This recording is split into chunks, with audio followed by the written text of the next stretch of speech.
avec patience et persévérance, et surtout sans nous décourager. Si nous n'y arrivons pas parfaitement, continuons d'avancer. Il faut être en paix, quoi qu'il arrive, pour pouvoir traverser les épreuves, les obstacles qui sont sur notre chemin. Et surtout, ne pas nous décourager. La patience obtient tout.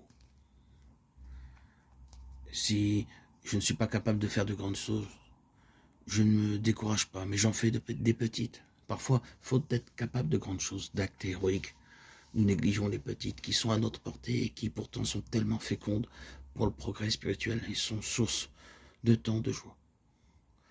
Bon et fidèle serviteur, tu as été fidèle en peu de choses. Je t'établirai sur beaucoup. Entre dans la joie de ton maître. Matthieu 25, 21. Si le Seigneur nous trouve fidèles à persévérer pour mettre en œuvre de petits efforts dans le sens de ce qu'il attend de nous, c'est lui-même qui interviendra et nous établira dans une grâce plus élevée.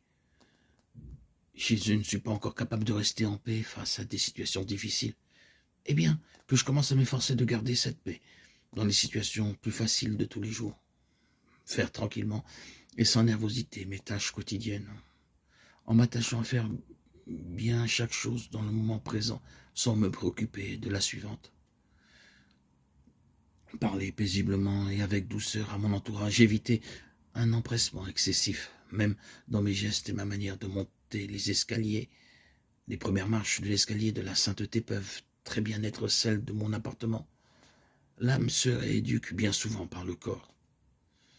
Les petites choses faites par amour et pour contenter Dieu sont d'un extrême profit pour nous faire grandir. C'est un des secrets de la sainteté de sainte Thérèse de Lisieux.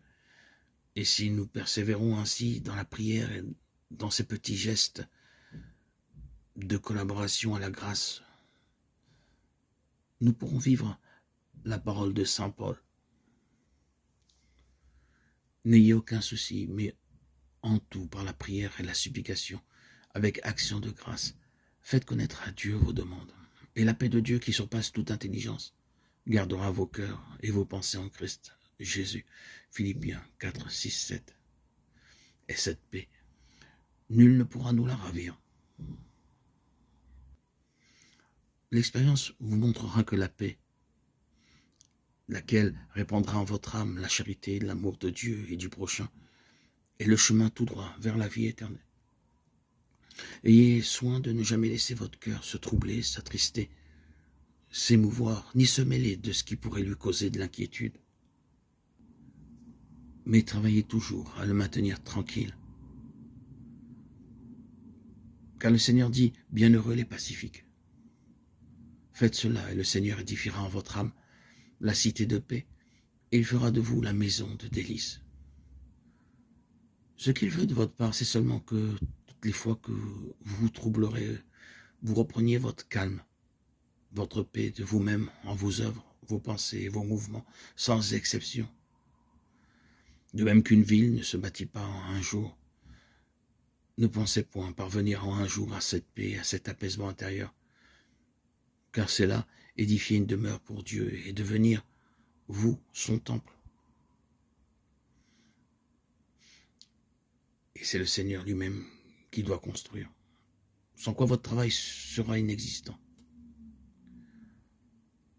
Considérez d'autre part que cet édifice a pour fondement l'humilité.